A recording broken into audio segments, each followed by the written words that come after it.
Hello ladies and gentlemen, I'm Mr. Teacups and I welcome you to Black Ops 2 commentary. So today we're not going to be talking about Black Ops 2. If you can read from the title, we're going to be talking about the Xbox 720 and the PlayStation 4. But the background gameplay is some Black Ops 2 and it's some party games. I absolutely love party games in Black Ops 2. They're really the only modes I'm playing at the moment.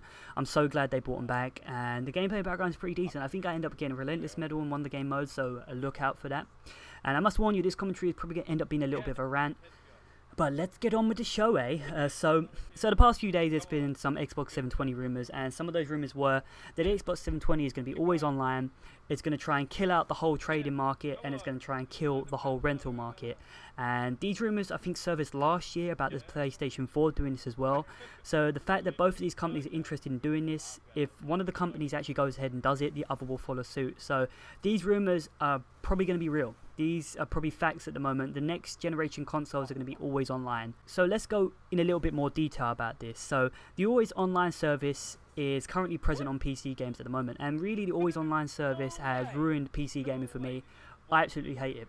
You know, there's Origin, Uplay, Steam, Battle.net, millions. All companies have their own little service now that require you to be online to play their games, and it's just so fucking annoying. Because like StarCraft 2, for example, I went and bought a physical copy of that game. I've got it in my hand, right? Actually, it's over there, right? What I hate about that is that I have to be online to play that. I have to be connected to the internet to play the game I have physically there. Right? If my internet goes out, I cannot play the single player of that game. I have to be online to play it. And this shit is annoying me. This shit I absolutely fucking hate.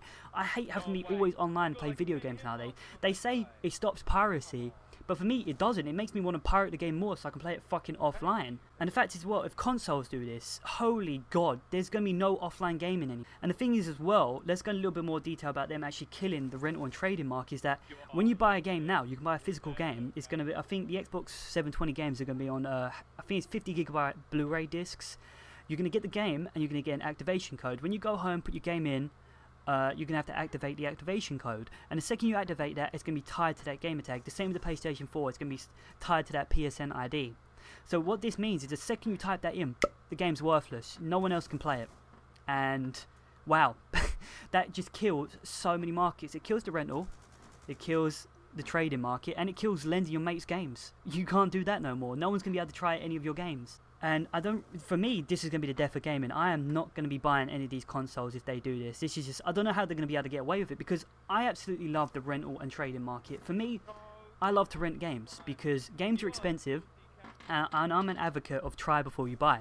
You don't fucking buy a house just looking at the pictures. You go actually look at that house for real and then decide on buying it. You don't buy a car without test driving it, and I feel that's the same for video games. I should be able to rent a game and see if I like it or not, and if I don't like it, I've just saved myself like £35. I don't see how they were going to be allowed to destroy these billion-dollar markets. The same as trading.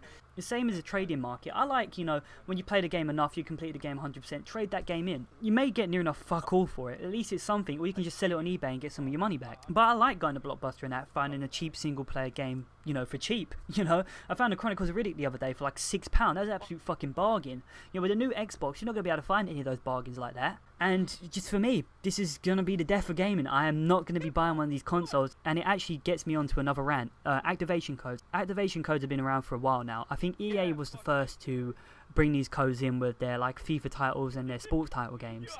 And these, honestly, have started already to ruin the video game industry for me. I hate having to always enter a code whenever I buy a new game, but I hate that the code does nothing. The only thing the code does is lock out the multiplayer section of the game. They shouldn't be able to do this. They're just stealing money off you. You buy a game pre-owned, you have to add £8 onto it now. It's just, these codes are absolutely expensive to access half of the game that's already on the disc. I still don't know how they got away with that, but now the fact that they're going to make this for every single game, it's just, wow. The video game industry has taken a huge turn. Like, this is the thing, like, the codes didn't always used to be that bad. Like, in the earlier FIFA titles, you used to have a trial.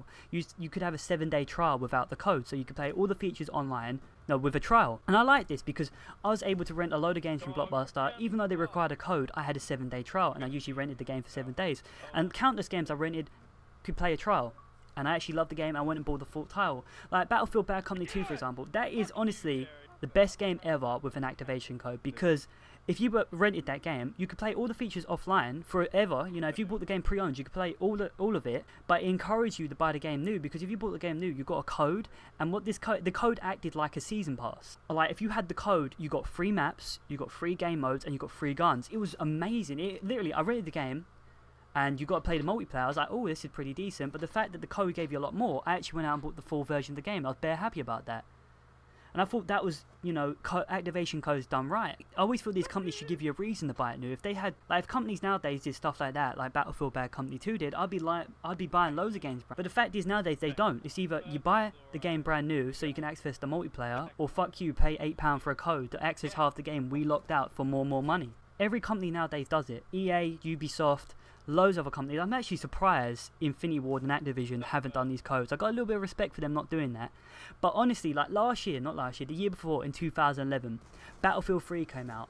And I was really curious about the game. I was like, you know what, I'm going to rent it from Blockbuster to give it a go. Because Battlefield Bad Company 2 gave me a trial for it, I automatically thought Battlefield 3 would give me a trial as well. So I went in there, rented the game, came home, put the game in, played about one mission to single player, and just realised, man, this single player is absolutely fucking shit. I was like, you know what, everyone plays Battlefield for the fucking multiplayer. I went over to the multiplayer, and I'm just sitting there. I'm looking at the screen. It just says, enter your code now or fuck off, right? And basically, I'm just like, okay, where's the trial button? Where's the trial button? I'm literally just scanning this TV for 5 minutes. There's no trial button. It's either have a code or buy a code. And I was literally just sitting there just thinking, what?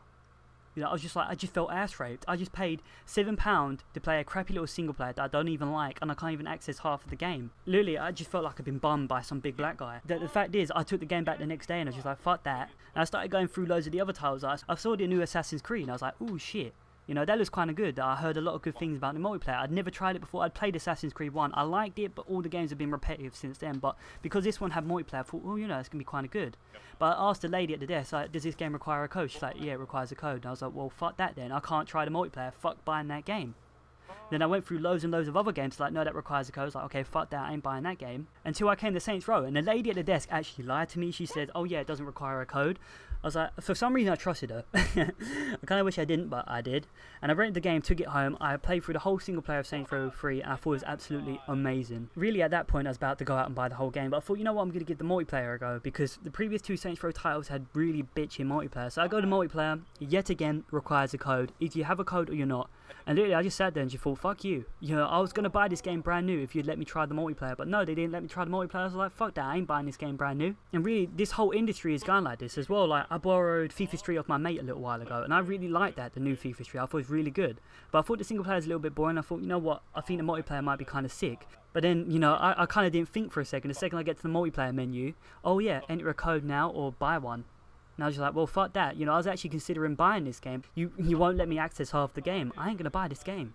But I'm kind of rambling on with this commentary. You know, if I can draw a conclusion to it, if the Xbox 720 and the PS4 actually introduces always online, if they try and kill off the trading market, if they try and kill off the rental market, I ain't going to be buying these games. Yo, I ain't going to be buying these consoles. You know, it's getting out of hand lately with all these activation codes everywhere. Always having to buy a game brand new. It's just fucking me off. Literally, it's putting me off gaming. I don't know if anyone out there's actually got this far into the commentary, but I'd like to know people's opinions on this subject. So yeah, I think I'll leave the commentary off here. I've been Mr. Teacups, so please rate, comment, subscribe. I'll see you next time. Okay. Oh, that was the flukiest shot. He ran into it. That weren't even going at him. He ran backwards into the shot.